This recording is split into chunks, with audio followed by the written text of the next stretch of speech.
Hello friends, welcome to my channel and guidelines. Friends, আজ আমি আপনাদের সঙ্গে আসাম স্পেশাল টেটের রস্টার পয়েন্টগুলো নিয়ে আলোচনা করব।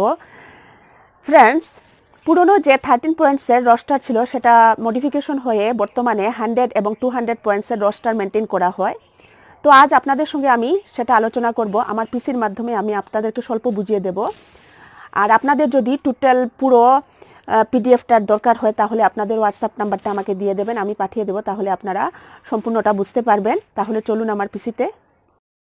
ফ্রেন্ডস, এবার রোস্টার কিভাবে মেনটেন করা হয় তা বলছি।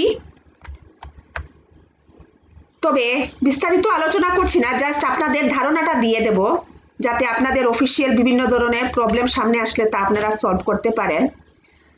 ফ্রেন্ডস, রোস্টার পয়েন্ট হচ্ছে 13 points. Just first, second, third, fifth and sixth point will be unreserved, means independent.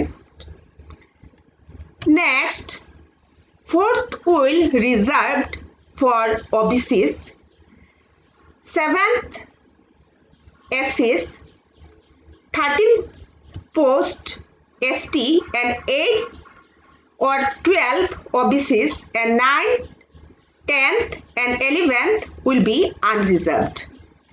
কিন্তু তা বর্তমানে 100 পয়েন্টস এবং 200 পয়েন্টস টেবিলে মেনটেন করা হয়ে থাকে, যা লেটেস্ট। এখন বলছি ছকের মাধ্যমে। একটু ভালো করে দেখবেন, ধৈর্য দিয়ে দেখুন। ছকের মধ্যে এখন মনে করেন টোটাল স্টেটে 100টা পোস্ট আছে, তাকে আপনার 49 ভাগে ভাগ করবেন। 49 হচ্ছে reserved, OBC, SC, ST, STH, economical ব্যাকওয়ার্ডদের জন্য। এখন আপনি যদি ওবিসি হয়ে থাকেন তাহলে এনসিএল হলে 27%-এর সাথে 10% যোগ হবে, তাহলে 37% হবে। তার কারণ ইকোনমিক্যাল ব্যাকওয়ার্ডদের মধ্যে পড়বেন। এরকম করে সবাই পাবেন, তা না হলে নয়। এবার জাস্ট একটা এক্সাম্পল দিচ্ছি। যেমন ধরুন আপনার ডিস্ট্রিক্টে 10টা পোস্ট আছে। এবার 1 2 3 4 5 6 7 8 9 10। এখন নাম্বার 1 2 3 5 6 এই নাম্বার হবে আনরিজার্ভড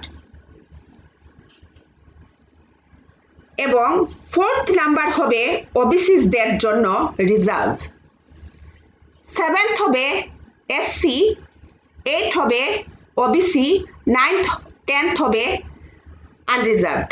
তবে একটা কথা মনে রাখবেন, যদি 100টা পোস্ট হয়ে থাকে তবে 49% সবসময় ডিভাইড হবে। আর যেভাবে বললাম 10 to 13 পয়েন্ট সেম বেসিসে ডিভাইড করতে হবে, একটু বুঝে নেবেন। জাস্ট আপনাদের সেটা জানিয়ে রাখলাম, কারণ কিছুদিন পর আপনারা অ্যাপয়েন্টমেন্ট লেটার পাবেন, তখন আপনাদের যাতে কোনো ধরনের প্রবলেম ফেস করতে না হয়। তো আজকে এতটুকুই। Thank you.